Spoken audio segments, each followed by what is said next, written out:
Hello and welcome. You found the Social Work Podcast. My name's Jonathan Singer, and I'll be your host as we explore all things social work. Hey there, podcast listeners. Jonathan here. Welcome to the 100th episode of the Social Work Podcast. Today's episode is special because every episode is special. In today's episode, we're going to be talking about private practice. In the late 1990s, I was living in Austin, Texas. Frequent listeners of the podcast will know that I was doing crisis work and home-based family therapy. I was doing a lot of really complex, difficult work with suicidal kids and their families. And my coworkers and I would often help each other out with assessments and paperwork, but also with the family therapy. And after a while, I realized I loved doing family therapy with other therapists. Now, there were two therapists in particular that I really loved to work with. We came from totally different theoretical perspectives. I was more strengths-based and solution-focused, and the other two were more insight-oriented and psychodynamic. Well, we started working together on a regular basis, seeing families at the agency because it worked for us and it seemed to work really well for these families. But the agency eventually told us that we couldn't work together because we couldn't double bill and they couldn't afford to have two staff members putting time in and have only one staff member get reimbursed. So, we didn't get mad. We got a private practice. We decided to start our private practice where we could do what we wanted and provide the services the way we thought they should be provided. We found an office space in a wooded office building in Austin, Texas, and we called ourselves Treeline Therapeutic Practice. I had visions of retiring from community practice for a more clinical experience, better income, and more flexible schedule. We printed up business cards, figured out what our paperwork would look like. We got a logo. We bought furniture, plants, and paintings from consignment stores, or we brought them in from our apartments. We hired an accountant and a private practice consultant to make sure we were doing this thing right. And then we saw our first clients. And I got to tell you, after that first session, sitting in my own office, looking at the paintings, I felt amazing. I was like, I have arrived. But the fairy tale didn't last long for me. I was putting in 50 to 60 hours a week at my agency job, and if I had more than two private practice clients at a time, I felt completely overwhelmed. What surprised me was that the issues that these private practice clients came in with were no different than what I was seeing at the agency. Except I had no case managers or psychiatrists to consult with. No one knew who I was when I called the school, because I couldn't say, hey, this is Jonathan from so-and-so agency. I had to say, hey, this is Jonathan from Treeline Therapeutic Practice. They were like, who? Eventually, we realized we had a hard time finding families who were interested in having two therapists sitting in the room with them. After about 3 years, I got out. My coworkers continued, and they have thriving private practices to this day. I've since learned that private practice extends beyond the office to such settings as primary care, courts, schools, and nursing facilities. Well, even though private practice wasn't for me, I'll never regret the decision to try it or the things I learned by doing it. Now, all of this is not a cautionary tale for social workers who are thinking about going into private practice, or a way of criticizing social workers who are in private practice. As I said, private practice takes all forms, and there's nothing wrong with social workers doing private practice. In fact, private practice is a totally viable, reasonable way for social workers to fulfill the traditional social work mission of providing services to the disenfranchised, marginalized, and oppressed. We'll talk a little bit more about that in this episode. But first, I want to get to the issue of money, which everybody talks about, and I talked about. So, according to a 2009 survey by the National Association of Social Workers Center for Workforce Studies, The average median income for a master's level social worker in private practice, that's a solo practice, is $52,000 a year.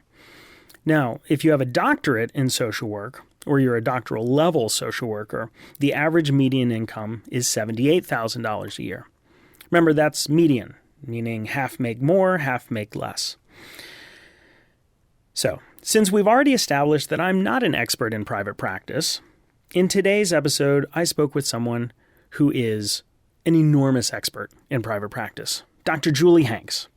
Dr. Hanks is the founder and executive director of the Wasatch Family Therapy. She's a columnist at healthyway.com, answers.com, and Psych Central, where she writes about private practice. When I was looking her up, it seemed like she was on speed dial for national media outlets like the Wall Street Journal, Market Watch, Huffington Post Live, and magazines like Cosmopolitan, Health, and dozens of others. Dr. Hanks coaches and provides consultation to mental health professionals who want to grow their private practice through building a powerful online presence. She blogs about private practice management and marketing at privatepracticetoolbox.net. And she teaches a 6-week e-course called Rock the Media School. And this is designed to help health and mental health practitioners build their online presence through media interviews, blogging, and building an engaged social media following. Now, there's a new cohort that's starting January 19th, 2016. You can get more details about that, or if you're listening to this episode before that, after that date, you can go to rockthemediaschool.com for more information. Now, in today's interview, Julie and I talk about key ingredients for a successful private practice, including identifying your big message, building relationships online and offline, knowing what you're good at, and outsourcing what you're not good at, and reconciling this idea of social work with private practice. We ended our conversation, as usual, with information about resources for social workers who want to start a practice or build their existing private practice. And now, without further ado, on to episode 100 of the Social Work Podcast, Private Practice for Social Workers, an interview with Dr. Julie Hanks, LCSW. All right, well, Julie, thanks so much for being here on the podcast and talking with us about private practice. Thanks, Jonathan. Happy to be here. So you have a very successful private practice, but you didn't build it in a conventional business way. No, I actually have zero business experience, and I've never taken a business class. All right, well, that's it. Thanks. We're done. Well, no, I was asked to guest lecture at a women in business class at a local university, and that was the first thing. I'm like, okay, I have to come clean. I've never taken a business class. But what I realize is that social work training prepares you for business in that it's about relationships. There's a saying, people don't work for money, they work for people. And I think in social work, that is particularly true. We have this relational basis for what we do, and that I've been able to take that and apply it in my business and kind of building a business around relationships with my team. So how do you build a business from a relational standpoint as opposed to saying, well, actually, I don't know what opposed to saying because I don't have any business experience either. And I'm sure a lot of people listening to the podcast right now are like, oh, that's good. I don't have a lot of business experience, but I want a private practice. So like what advice would you give? How would you say to go about doing this using these relational skills? Yeah, I use it first in hiring. People will say, how do you know who to hire? And it's really, how do I feel in their presence? I mean, assuming they're qualified and, but do I feel at ease? Because clients are probably going to feel the same way. In my experience, potential clients, they care about 3 things. And it's not what we'd think. It has nothing to do with acronyms of like, oh, I'm trained in CBT or EMDR or, right? It doesn't have to do with that. Most people seeking therapy don't even know the difference between a psychiatrist, psychologist, social worker, marriage and family therapist.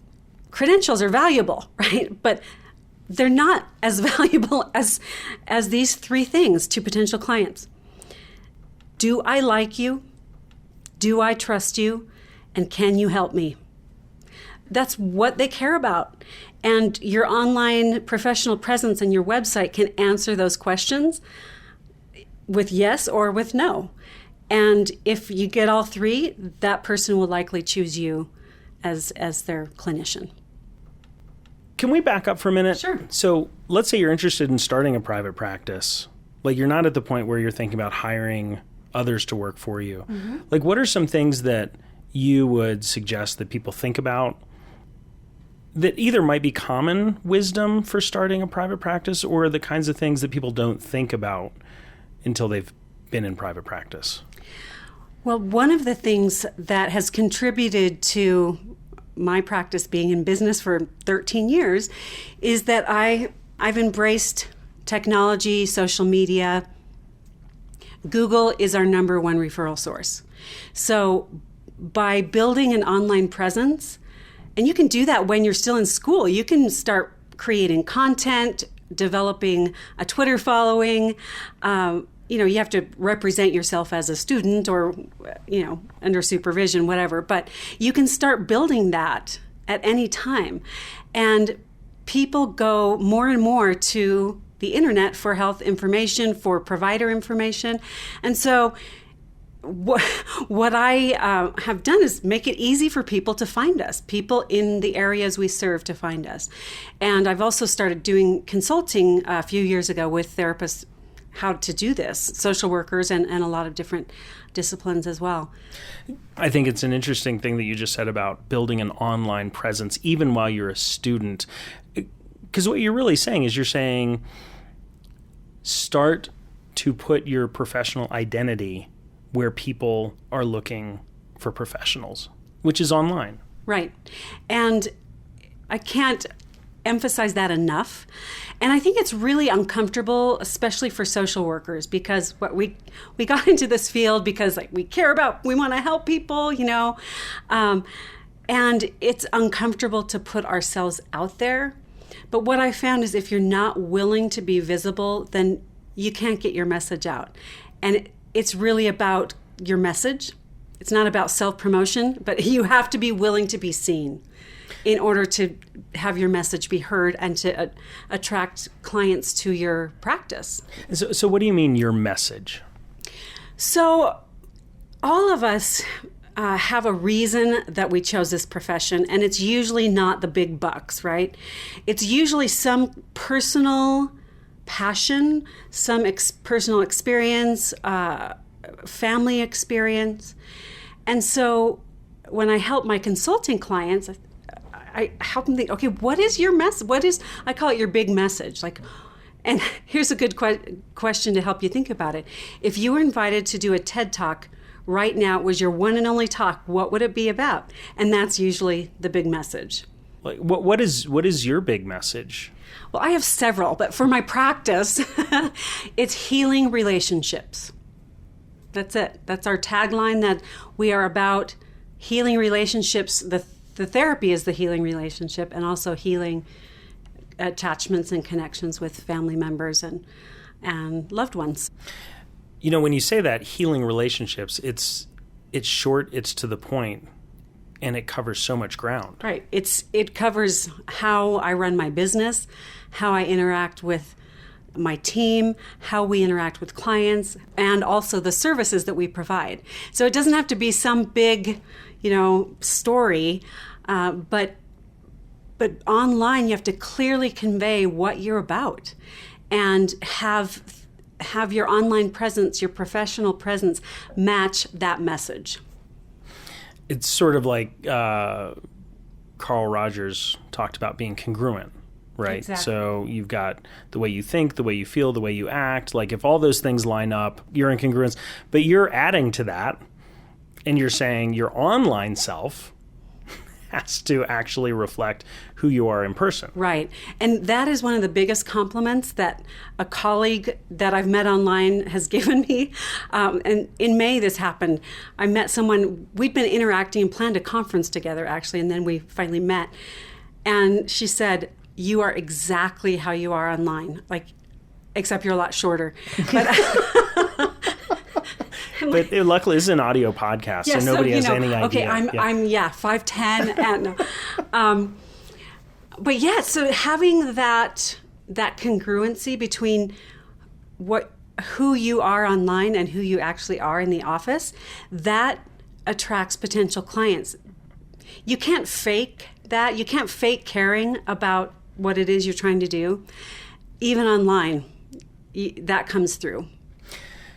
So having your message, right? Like, what are you about? What is your thing? Mm-hmm. And yours is healing relationships, but I could see other people's being things having to do with maybe spirituality or mm-hmm. trauma or whatever, mm-hmm. right? Whatever it is that fits them.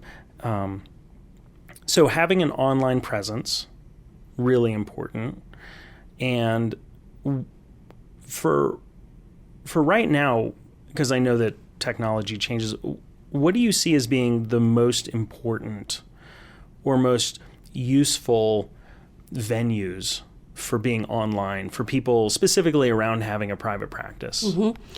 So I actually have developed a checklist. So I blog Private Practice Toolbox for therapists in private practice.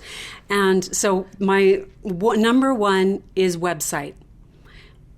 People just assume you will have a website.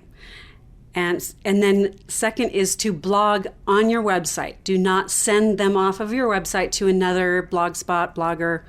Have it be integrated, because that's, over time, that's going to help your SEO, search engine optimization, make it easier for people to find you. So that's number one.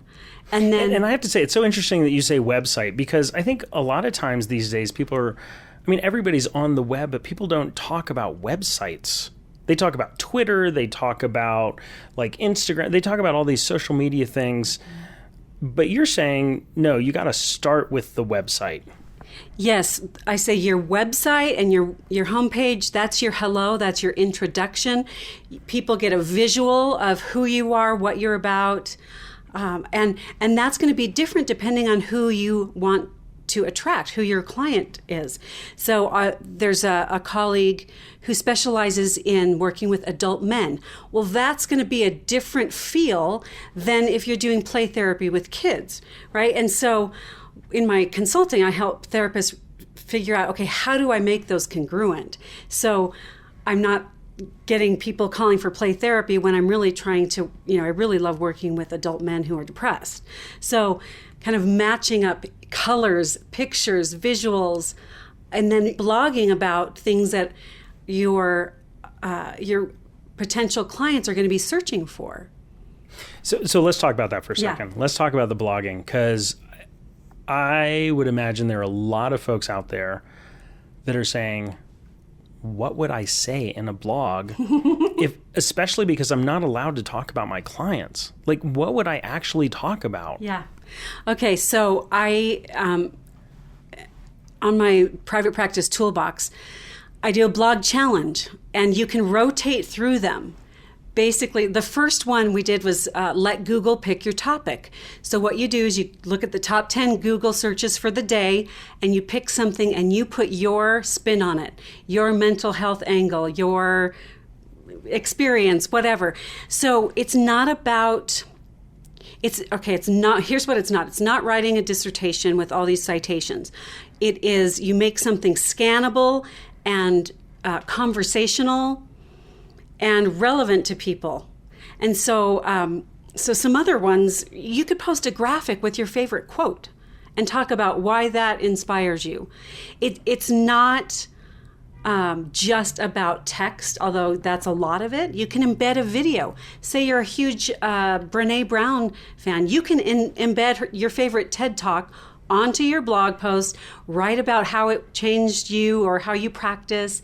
That's a blog post. It could be an audio podcast kind of thing, or just you talking about something. So we can get really creative.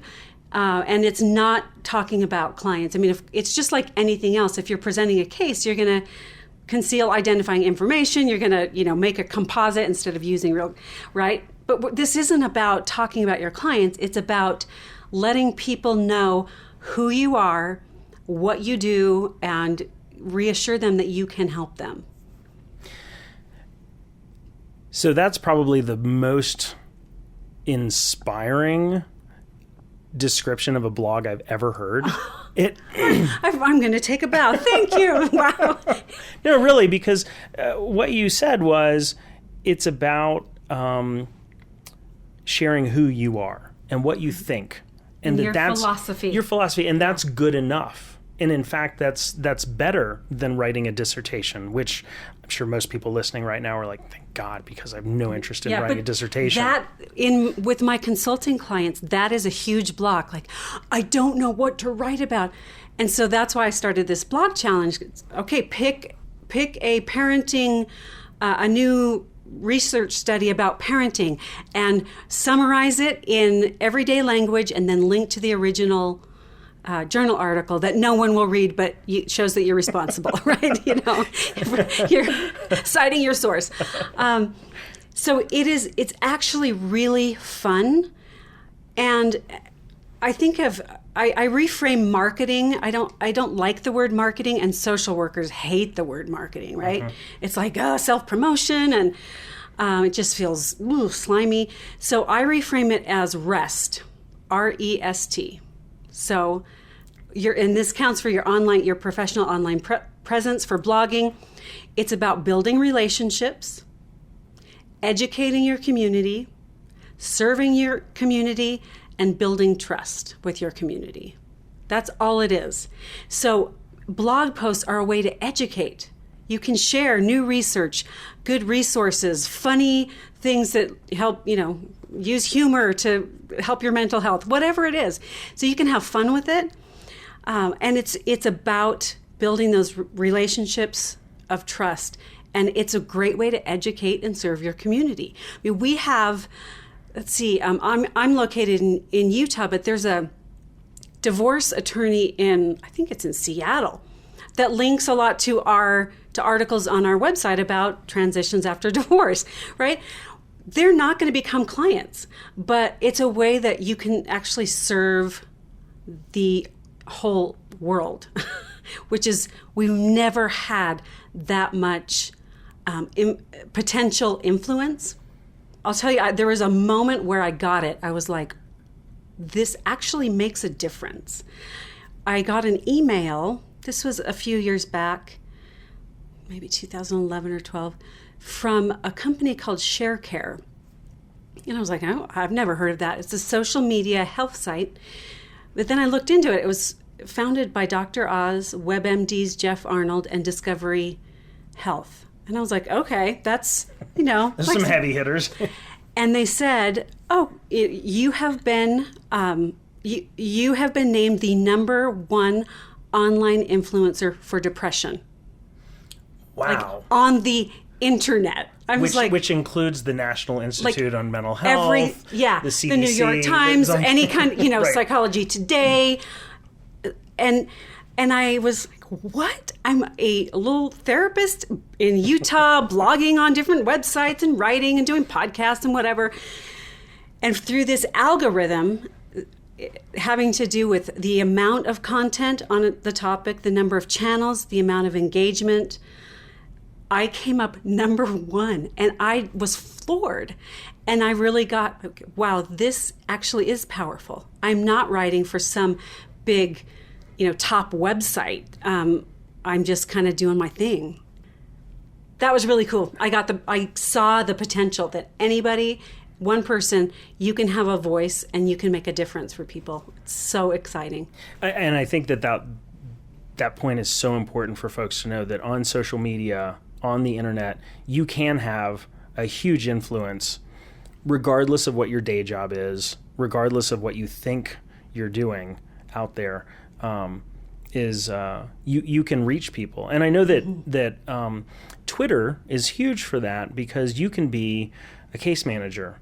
And if you're active on Twitter and you're engaging with folks and you are posting interesting content in a relatively short period of time, you can get thousands of followers, your tweets can be retweeted, and you can reach thousands upon thousands of people and have an impact that when you're sitting in your agency's, weekly meeting, nobody's going to be like, oh, that's Jonathan. He influences thousands of people on a daily basis. Yeah, I love what you're saying. And in addition to building an online following, and kind of putting out educational information, you can build community with people all over the world. And that is so exciting. So I have a Facebook group where there's, I think, over 3,000 private practice therapists from around the globe. And It's a community where people say, hey, and it's business focused, online presence, media, marketing, that kind of thing. So not clinical. But people will say, hey, what do you think about this tagline? Or, hey, check out my new website design. And it's very supportive and nurturing. And these are people, maybe I've met 5 of them face to face. 5 out of the thousand. Yeah. And so it gives an opportunity to build space with like-minded professionals who care about the same things you care about, and create this community that you may or may not have in person. So, Julie, this is, of course, a passion of mine, right? Social media and being online. That's how we met. We met on Twitter, right? Yeah, we met on Twitter, but I think I first heard about you because of the NASW Media Awards. Oh, yeah. We were up against each other. Yeah, it was a competition. Yeah, and you won. Yeah, I did win. So then the next year I could win because you couldn't win again. That's actually... That's how I first heard of you, was these NASW Media Awards for Best Website. And I saw a Julie Hanks talk. Oh, who is this? And then I checked you out. I was like, this person is amazing. This person has built up this empire. Yeah, empire. As you said, like, social workers are not known for being out there. And you had this great website, and everything was this. It was like the complete package. I was like, this is amazing. How does that translate into getting clients in the door to your private practice? Yeah. So the online presence, I think that is important, and it's not the only thing. It's important to be visible in your local community, and there are lots of different ways to do that. Some people are like, I don't like to speak, I don't like to be on TV, or, I don't like my voice, I don't want to do radio. It might be meeting with health professionals regularly, taking them out to lunch. It might be teaching a class at a local university. It might be blogging, right? You don't have to put your face out there as much. But it may be speaking for your professional organization in your area to get your name out there. Really, building a private practice is about building trust and serving people. And I have been speaking in my community for over a decade, just regularly, small groups. And, I'm here for you. Like, our mission at my clinic is we are here to serve our community. And there are lots of different ways we can do that. Providing excellent clinical services is one way, but it's just one way. So I think the online presence goes with a lot of other aspects too. But we kind of learn about in-person networking, but we don't learn about the social media. With my consulting clients, a lot of them are like, well, I've done 5 blog posts and I haven't gotten any clients. And so it's really important to remember that this is a long-term strategy. Over time, you build backlinks from websites who link to you, and you create a body of work on your website that where people find your articles about mental health or suicide prevention or homelessness or whatever your passion is. And over time, people are sharing that on social media. So it's like these little exposures. And I think in marketing, there's this like 7 if someone needs to be exposed to your product or brand, like in traditional marketing, 7 times before they will buy it. So that's how I like to think about it. Okay, it might be like a tweet that they see, or you share something that's helpful, or they read a blog post, or they saw you on TV, or they listen to your podcast, or whatever it is. And those are just little exposures. So when those people need help, you will be top of mind. They will already trust you. They'll already know your approach. They'll know that you care about them.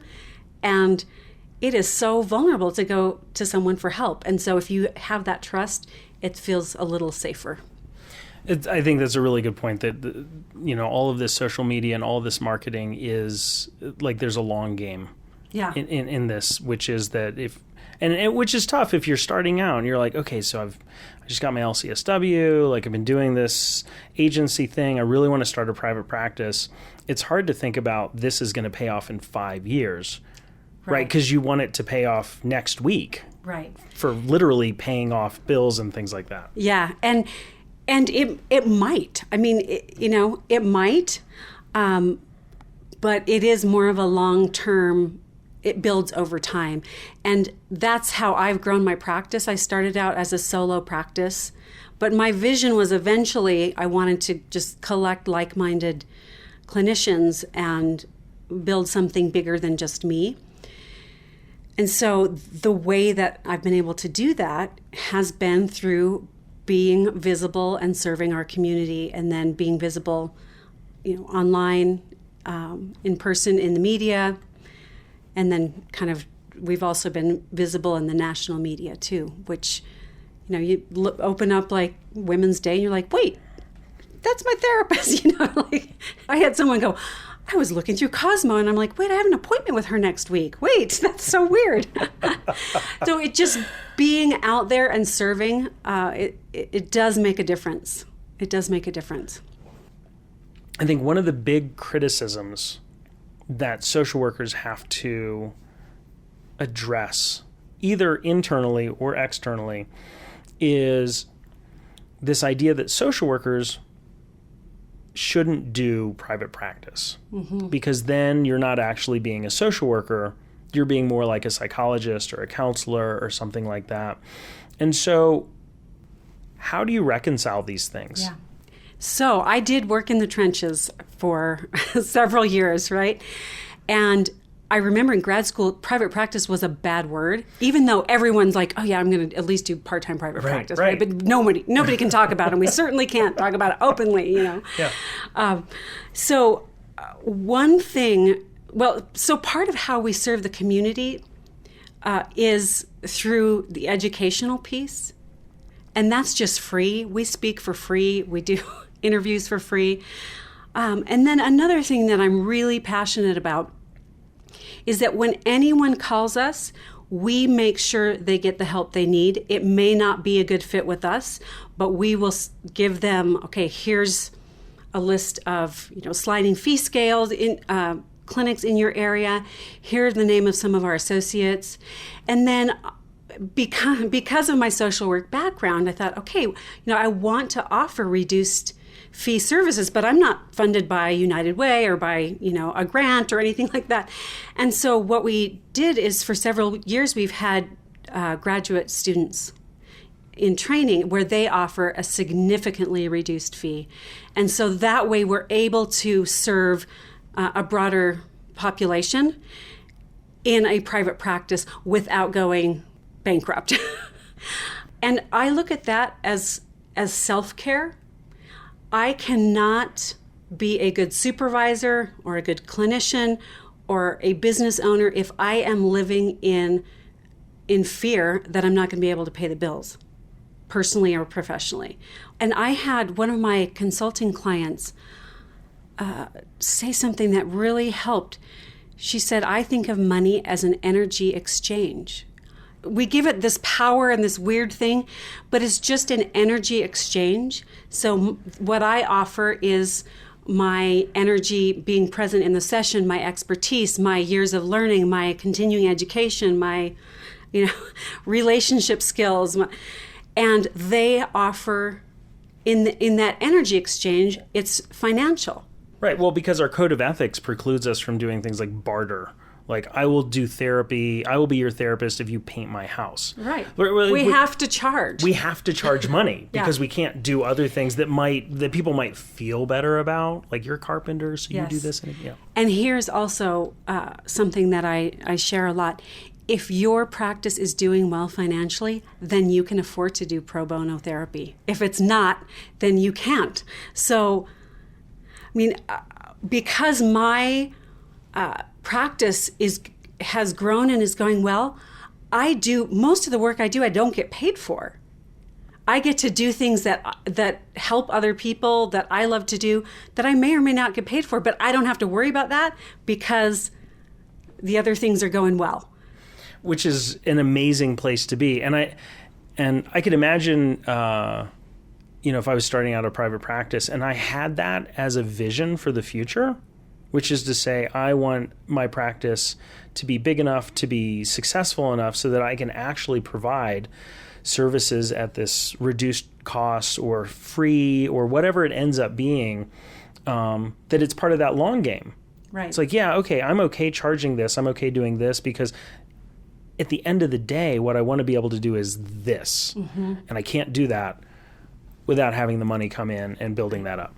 And another part of my business that is a social work aspect, I think specifically, is I'm really passionate about hiring women with children. Because there's so much discrimination and are they going to be around? And so I look for younger men and women, or who are in that childbearing stage, and to provide a flexible, good-paying job where they can take as much time off as they want for maternity leave, or they can see clients just at night, or when it works for their family. So that fulfills that social worker part of me that, they're not my clients, they're my employees, but I want to create a nurturing, healthy place for them to grow professionally without sacrificing their family life. That's fantastic. I think that's awesome. It reminds me of something somebody... Actually, it doesn't remind me of anything. But what I thought of was because you've created a successful business, on multiple levels, you are doing things that are consistent with social work values. And what you just described about providing employment for a group that is traditionally discriminated against, people that need flexibility in order to have their families as a priority, that is part of social work's social justice mission. Mm-hmm. I don't think that being financially successful and doing social work are mutually exclusive. It's not abandoning. It actually helps enable more of it.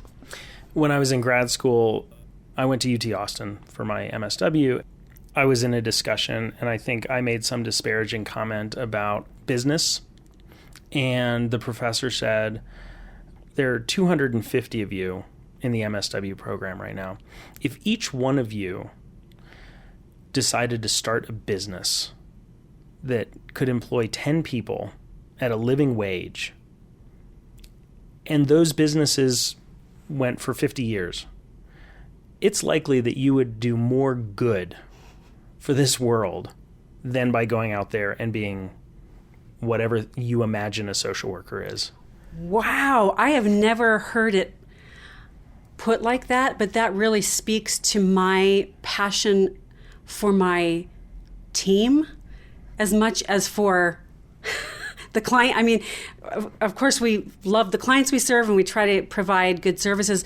And I've become equally passionate about providing a family-friendly place that supports individuals having amazing lives and supports mental health and balance and recreation. We don't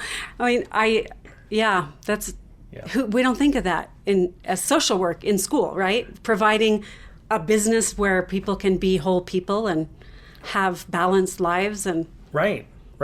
And So now I want to come work for you because it's It's actually really, our team meetings are more like parties.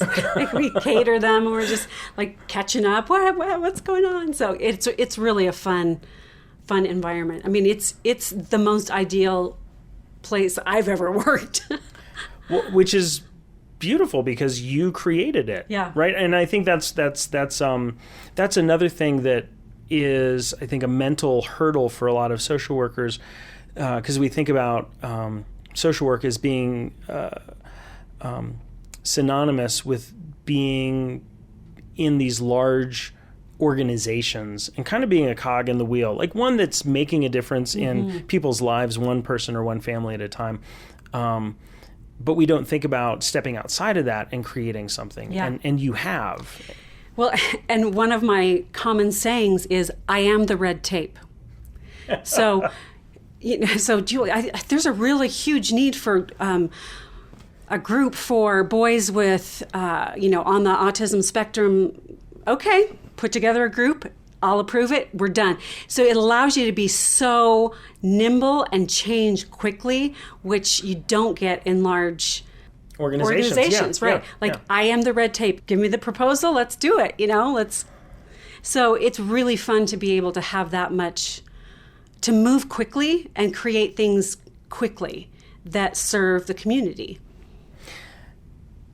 So I suspect most people are listening to this. They're like, yes, I want to be where Julie is, right? Which you didn't start out here. I mean, it sounds like you started out with the qualities that make you, but you didn't start out with this team. And you've mentioned a couple of things that are important for folks who are starting out in private practice. Are there a couple other sort of like quick tips that you would have for folks who are starting out, or maybe you've been doing it for a little while and want to do it a little differently? Mm-hmm. Yeah, there are great resources online for businesses. Every state has a government business site where you can file your, if you're going to incorporate as an LLC or whatever, you can get a business plan template. So there are a lot of resources that each state has. And, we're not taught to access business resources, and we don't even like to think about ourselves as owning a business. And I mean, that's part of, you have to start seeing yourself as a clinician and a business owner and wear those two hats. And sometimes it's not comfortable. Use your professional, NASW, legal resources, malpractice. There are a lot of pieces of support that NASW provides.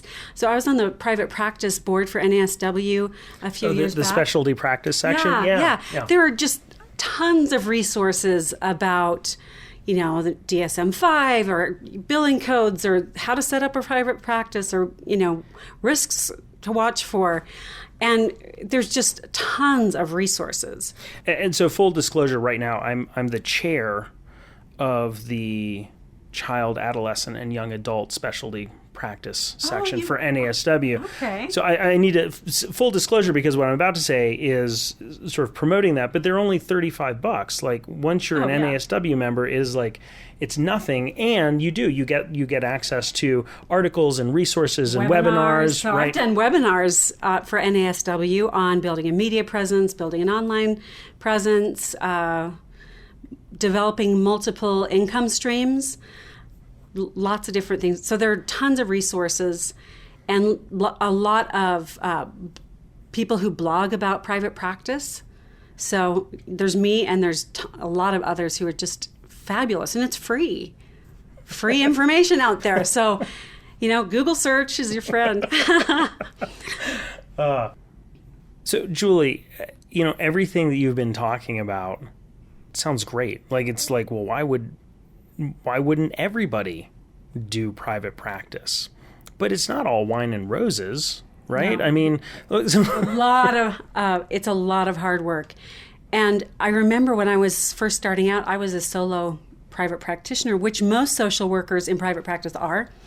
And I was doing everything. I was answering phone calls, I was doing the billing, I was, email, doing my website, and doing the therapy, and paying the bills, and being the accountant. And And I realized, I got really, really overwhelmed. Like, this shouldn't be this hard. I don't see that many clients. And I realized, like, okay, I'm doing things that I'm not very good at. And I'm sacrificing, like, I could be, like, I felt pretty confident in my therapy skills. There are other people who are more detail oriented, who could do the billing or scheduling like I'm horrible with details. Like, I'll employ someone else and then I'll do the thing that I'm uniquely qualified to offer at this point. And it was a great decision, but it was really hard to let go of, like, knowing everything that was going on and to trust. Well, and also I'm sure that, like, there's a financial leap. I mean, because then you're paying somebody. And I mean, I think, when you first start out, like, you're not making a lot of money. You're seeing a lot of clients, but whatever. And if you think about, paying somebody like $20,000 a year or whatever it is, like, that's $20,000 plus out of your pocket. Right. But the stress, and I think about the hours unpaid that I spent, that made me want to get better at attracting clients to my practice because I want to do therapy. And so that's a good incentive, right? You're like, okay, now I'm responsible for someone else's salary. So you might not have an answer for this, but I can make one up. Just make it up. What should people look for if they're thinking about hiring somebody to do the billing? Like, who do they hire? Where do they find this person? Gosh, ask around. I mean, ask people in your area. Now we have, when I first started, there were no such thing as virtual assistants. There was, and I was, I think, one of the first in my area to have a web page. So this was, in the early 2000s. So, I had a web page. It was like one page. Right. It's like a site. Brochureware. Right. Payroll companies like ADP. Is it ADP? ADP. Yeah. Ask people. I mean, that's like in the Facebook group I mentioned earlier. People ask that. How do you hire a good virtual assistant? Where do you go? So connect with other private practitioners in your geographic location and just start asking. That's the best place to start. I like personal recommendations before I hire someone, especially when they're dealing with money, they're dealing with confidential information. You can't just hire any office manager. They have to be somebody that you really trust. Because you're all about relationships. Because I'm all about relationships and trust. So this whole money thing, this whole money thing is interesting because it takes time to build a practice. And I think I heard somewhere like the IRS gives you 3 years to be profitable before they're like, why are you losing money? Like, because you can't lose money on a business forever because the IRS thinks that is a scam. And so they get you would starve. Well, yes, and you would starve, right? So either it's like be homeless and... Right. So it's either like a front for some illegal activity, which I think is the concern on the IRS's part. So any tips for, like, in the beginning and kind of... Yeah. One thing that I learned is to start small and grow slowly. Quick growth is the thing that most frequently kills small businesses. Which you think, what? Yeah, why? Well, you get in over your head, right? So if you think, okay, I'm going to start practice and I'm going to take on this office space, I'm going to hire people and I'm going to... So then you have this overhead that's way more than, you have awesome office, 0 clients. So you want to keep your overhead minimal. Start by subleasing space from someone. Don't get into huge financial commitments. There's really great free practice management websites now where they're ad supported, and they're really good. So when you say practice management, what do you mean? Like where you take your notes and you input the billing information, and it's pretty cool. Wow. Yeah. And it's free? Yeah. There's for solo practitioners. It doesn't work for what I'm doing, but yeah. So now there's really great free options. And then if you do, when I started practicing, the yellow pages still existed, like in book form, right? You remember That's those so cute. days, right? Yes. Oh, of course I do. People spent hundreds and hundreds of dollars on Yellow Page ads. Yeah. But now it's free. Like Right. you can build your own website, a WordPress, and go, start a Facebook page for free. So, I mean, you can really keep the costs down and grow slowly, and don't kind of take on too many financial commitments before you have the clientele to support that, because there's an ebb and flow, and it seems like December is always really, really slow. And the first several years in practice, I would get like, oh my goodness, I'm gonna have to close my doors, and then it would pick back up, and then now I know, okay, I have to save for that month, because expenses don't go away just because clients don't want to come to therapy during the holidays. Right. And I know you're a musician, so that was probably a mental shift, because in the music business, January is the slow month, because December's crazy, December's right? crazy, exactly. And, All the hot parties, and then nobody hires anybody in January. Right. So, it's just crickets. Yeah. So no one wants to go. And August seems to be a really slow month as well. So just, there's things you learn over time, but if you keep it small, like keep your vision big, but keep your expenses small.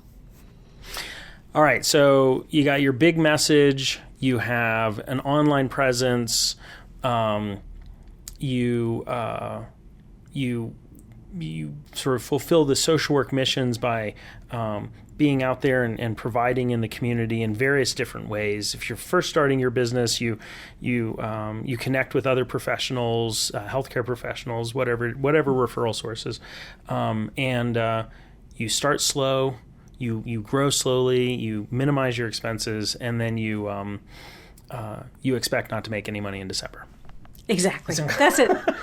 Well, I know a lot of people who they have a full-time job and they do private practice on the side, and then a lot of them consult with me to try and move to full-time private practice.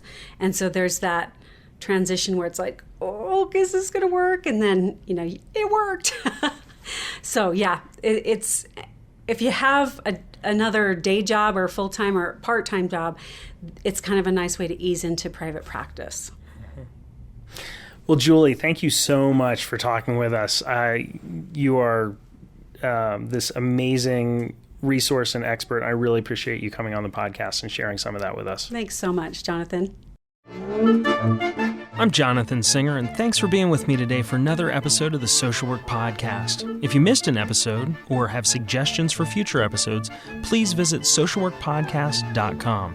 If you'd like to support the podcast, please visit our online store at cafepress.com/swpodcast. To all the social workers out there, keep up the good work.